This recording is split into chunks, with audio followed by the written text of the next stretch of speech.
awaited pan India film Pushpa 2 release కు మరో 3 వారాల సమయం మాత్రమే ఉంది.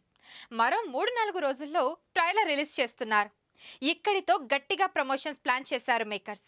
మరి పుష్ప 2 షూటింగ్ పూర్తయిందా అంటే మూవీ యూనిట్ నుంచి గుమ్మడికాయ కొట్టిన సమాచారం అధికారికంగా బయటికి రాలేదు. కానీ ఆల్మోస్ట్ షూటింగ్ పూర్తి కావచ్చింది. గత వారం రోజులుగా అల్లు అర్జున్ శ్రీలీలపై ఐటెం సాంగ్ షూట్ చేస్తుంది మూవీ యూనిట్. ఇప్పుడు ఈ పాట షూటింగ్ కంప్లీట్ అయినట్టుగా తెలుస్తుంది. ఇక్కడితో పుష్ప 2 షూటింగ్ అయిపోయినట్టేనని అనుకుంటున్నారు. ఏదైనా ప్యాచ్ వర్క్లు ఉంటే ఉండొచ్చనే మాట వినిపించింది. కానీ లేటెస్ట్ అప్డేట్ ప్రకారం మరో పాట షూటింగ్ బ్యాలెన్స్ ఉన్నట్టుగా తెలుస్తుంది. అల్లు అర్జున్ రష్మికపై డ్యూయట్ సాంగ్ ని షూట్ చేయబోతున్నారట.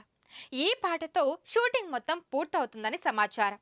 కానీ ఇన్ని రోజులు టైం తీసుకున్న సుకుమార్ రిలీజ్ టైం దగ్గర పడే వరకు షూటింగ్ పూర్తి చేయకపోవడమే ఫ్యాన్స్ ని కాస్త టెన్షన్ పెట్టేలా చేస్తుంది. ఇప్పటికే ఆర్ఆర్ విషయంలో దేవిశ్రీ ప్రసాద్ కి బదులుగా తమన్, అజనీష్ లోకనాథ్, శామ్ సిఎస్ ను తీసుకున్నారనే టాక్ ఉంది. పుష్ప పార్ట్ 1 విషయంలో ఆర్ఆర్ తో పాటు సీజీ వర్క్ సరిగ్గా లేదనే కమెంట్స్ వినిపించాయి.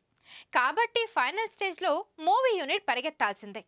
ఇప్పటికే 2-3 యూనిట్లతో సుకుమార్ చాలా స్పీడ్ గా వర్క్ చేస్తున్నాడని తెలుస్తోంది. కొద్ది రోజుల క్రితమే ఫస్ట్ హాఫ్ లాక్ చేసి పెట్టుకున్నాడు సుకుమార్. కాబట్టి పుష్ప 2 పై ఎలాంటి డౌట్స్ అక్కర్లేదు. డిసెంబర్ 5న పుష్ప గాడి రూలింగ్ మొదలవడం, బాక్స్ ఆఫీస్ షేక్ అవ్వడం ఖాయం. మరిన్ని వీడియోస్ కోసం ఛానల్ ని సబ్స్క్రైబ్ చేయండి. లేటెస్ట్ అప్డేట్స్ కోసం వాట్సాప్ ఛానల్ ని ఫాలో చేయండి. అండ్ లింక్ డిస్క్రిప్షన్ లో ఉంది.